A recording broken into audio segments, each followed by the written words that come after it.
Hola, mi nombre es Francisco Ramos Quirós y soy profesor de la Facultad de Derecho y Ciencias Sociales de la Universidad Michoacana de San Nicolás de Hidalgo. En esta ocasión voy a comentarles sobre un libro de mi autoría, publicado en 2021 por la editorial Porrúa, bajo el título Historia del Control Constitucional en México, el cual forma parte de la destacada colección Biblioteca Porrúa de Derecho Procesal Constitucional, dirigida por el doctor Eduardo Ferrer MacGregor, quien escribió el prólogo de esta obra que aparece con el número 159 de la colección. Como se señala en el título, el texto se destina al análisis del control constitucional en México, pero desde una perspectiva histórica, pues se trata de un tema poco explorado en la doctrina. Pues a pesar de que los estudios sobre la defensa de la Constitución son muy abundantes desde hace muchos años, resulta necesario conocer el aspecto histórico de este tema tan importante como necesario, como es la evolución del control constitucional en nuestro país.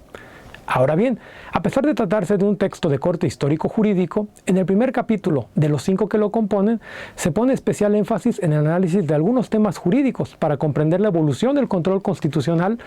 Por ejemplo, en tratándose de la Constitución, se hace referencia en el primer apartado al estudio de qué es la Constitución para que el lector pueda comprender de qué se trata y así estar en condiciones de entender cómo ha evolucionado su defensa a lo largo del tiempo.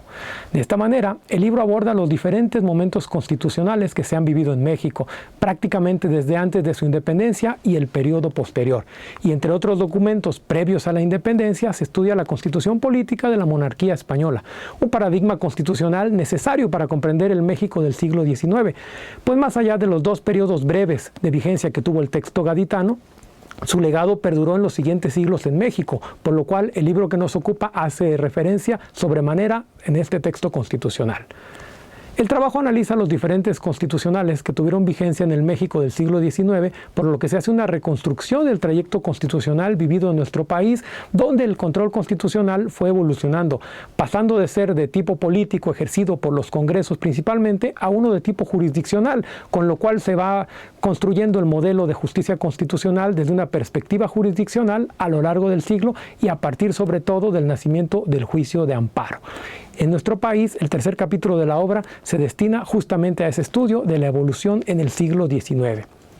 Hay que mencionar también que este texto constitucional no se basa únicamente a los documentos constitucionales. Por el contrario, se analizan casos prácticos. De manera importante se mencionan algunos casos previos a la independencia de nuestro país, como en el caso durante la vigencia de la Constitución de Cádiz, un caso sobre infracción a la Constitución en 1812 que tuvo lugar en la Nueva Galicia, hoy Guadalajara. Asunto muy interesante sobre las facultades de los alcaldes constitucionales que llegó a las Cortes en España, de conformidad con la legislación en la materia en esa época. Y así se analizan otros casos a lo largo de la historia constitucional en nuestro país. De manera que el lector podrá tener una idea completa, no únicamente de lo que dicen los textos, sino la forma en la que esto se llevó a la práctica. El capítulo 4 estudia el siglo XX. Ahí el lector podrá constatar cómo en nuestro país la Suprema Corte de Justicia de la Nación, establecida en la Constitución Política de los Estados Unidos Mexicanos de 1917,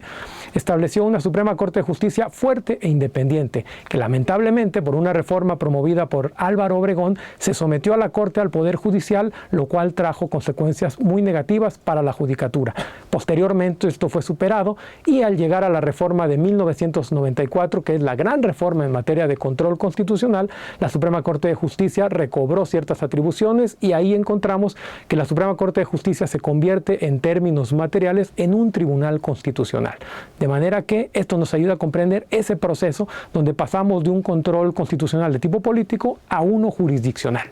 Para concluir, quiero señalar 2 aspectos muy importantes de la obra. El primero es que no se limita únicamente al orden federal, como ocurre en muchos trabajos en materia constitucional, donde lo relativo al constitucionalismo local suele desdeñarse, lo cual no ocurre en este trabajo, desde luego, pues es importante y fundamental analizar el ámbito federal, pero también el local, pues solo comprendiendo los dos podremos entender el devenir de la justicia constitucional, pues los mecanismos establecidos en el siglo XIX operaban de manera complementaria, lo cual es muy importante. Por último, quiero señalar que se trata de un texto de largo aliento, como podrán ver, conformado por cerca de 450 páginas que abordan varios siglos, por los que descansa en un aparato crítico muy amplio y variado, que incluye además fuentes de archivo que provienen de diferentes repositorios, tanto en México como en España, a través de casos concretos, dejando en evidencia cómo se llevó a cabo en la práctica la defensa de la Constitución en México. Por ello, los invito a leer La historia del control constitucional en México. Muchas gracias.